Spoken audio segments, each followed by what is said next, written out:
માથાભારે સજ્જુ કોઠારીની મિલકત પર દાદાનું બુલડોઝર ફરી વળ્યું। ચુસ્ત પોલીસ બંદોબસ્ત વચ્ચે ડિમોલિશન। સરકારી જમીન પર ગેરકાયદેસર કર્યું હતું દબાણ। સુરતના માથાભારે સજ્જુ કોઠારીની મિલકત પર બુલડોઝર ફર્યું છે। સજ્જુ કોઠારીએ સરકારી જમીન પર દબાણ કર્યું હતું। કુખ્યાત સજ્જુ પર ખંડણી, મારામારી, ગુજસીટોક સહિતના ગંભીર ગુનાઓ નોંધાયેલા છે। અઠવા પોલીસના ચુસ્ત બંદોબસ્ત વચ્ચે મનપાની ટીમે ડિમોલિશન હાથ ધર્યું હતું।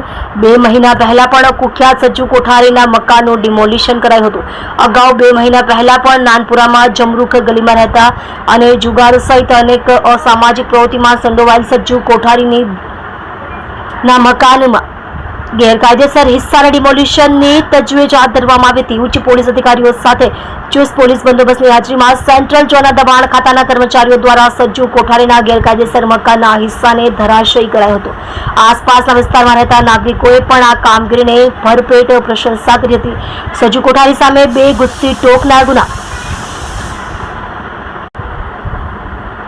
માથાભારે છાપ ધરાવનાર સજ્જુ કોઠારી સામે પોલીસે 2 ગુજસીટોકના ગુના નોંધ્યા હતા। રાજ્યની આ પ્રથમ એવી ગેંગ છે જેની સામે ઉપરાઉપરી 2 વખત પોલીસે ગુજસીટોક લગાવી છે। ત્યારે પોલીસે સજ્જુ કોઠારી અને અલ્લા રખાની ધરપકડ કરી સુરતની લાજપોર સેન્ટ્રલ જેલમાં મોકલી આપ્યા હતા।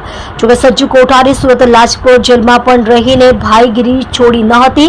તે અવારનવાર જેલના નિયમો તોડતો હતો અને જેલમાં પણ ગુનાઓ કરતો હતો, જેથી તેને પોરબંદરની જેલમાં મોકલી આપ્યો હતો। સુરત પોલીસે સજ્જુ કોઠારી વિરુદ્ધ ખંડણી, હત્યા, અપહરણ, રમખાણો, લૂંટ, જુગાર સહિતના કેસ નોંધ્યા હતા। 26 માર્ચ 2022ના રોજ સજ્જુ કોઠારીને તેના જ ઘરમાંથી પકડી પાડવામાં આવ્યો હતો। કોઠારીએ નાનપુરાના જમરૂખ ગલીના ઘરમાં સિક્રેટ રૂમ બનાવ્યો હતો। તે રૂમમાંથી પોલીસે તેને પકડી પાડ્યો હતો।